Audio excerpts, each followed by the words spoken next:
So we've talked about design thinking before. This time I'd like to show you how it works within the framework of a lesson, such as digital storytelling or creating videos. This is a quickie version of a session that I've done at several professional development conferences as of late. Check it out.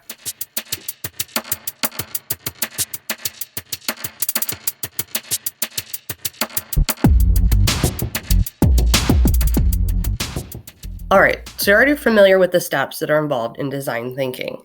Now, let's take these steps and think about how they might apply to digital storytelling.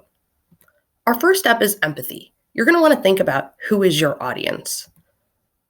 Storytelling is awesome because it creates an emotional connection with your viewer or your listener, and you want people to retain the information that they get from you.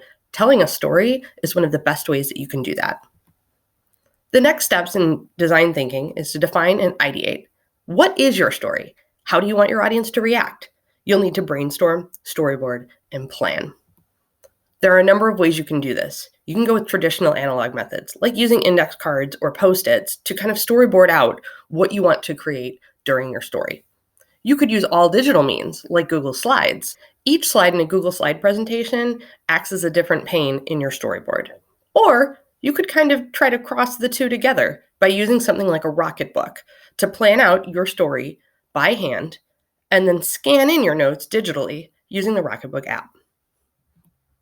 The next step is to prototype. That's where you're going to create, curate, compile, film, and put together all of the pieces of your story. There are so many tools that you can use in order to create this. So many tools are available to promote creativity and innovation. Some of my favorites include Screencastify, which is a great way to record your screen, the tabs, even just your webcam, and it integrates seamlessly with Google Drive. So when students use this, it saves directly to their drive, no more looking for your footage. My other favorite tool is WeVideo. WeVideo has tons of options, like creating horizontal, vertical, and square videos, templates, and Google Drive integration. My favorite part about WeVideo, though, is that it is cloud-based and cross-platform, so no more being device-dependent in order to create your videos.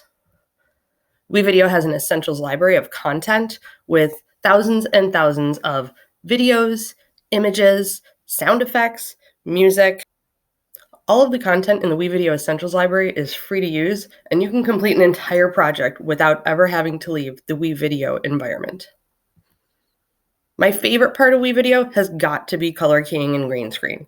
I like to do all kinds of weird and fun things with it. If you check out my other YouTube channel, you can see some of the ideas I've come up with using green screen effect. The final step of design thinking is to test, which is where you finally get to show off your work by previewing and premiering and sharing your work, but it also involves assessing your work and reflecting on improvements that can be done for the next round. There are different ways to do this.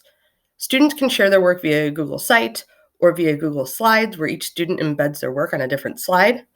You can also use methods like Flipgrid, where students can upload their videos and classmates can watch and respond to their classmates' work using video. Now you know how design thinking works when applied to a lesson like digital storytelling or creating student videos. What will you create next using this structure? So now you see how design thinking can be used as a structure for all sorts of learning experiences. Hopefully, by seeing how it's done in a digital storytelling capacity, you'll be inspired to use this framework to design your own learning experiences. If you do, be sure to let me know all about it. Thanks for watching. Be sure to subscribe to the Reset EDU channel for the latest project updates and episodes. If you're interested in a reset for your own classroom, be sure to fill out the form at bit.ly/resetedu. Thank you for watching.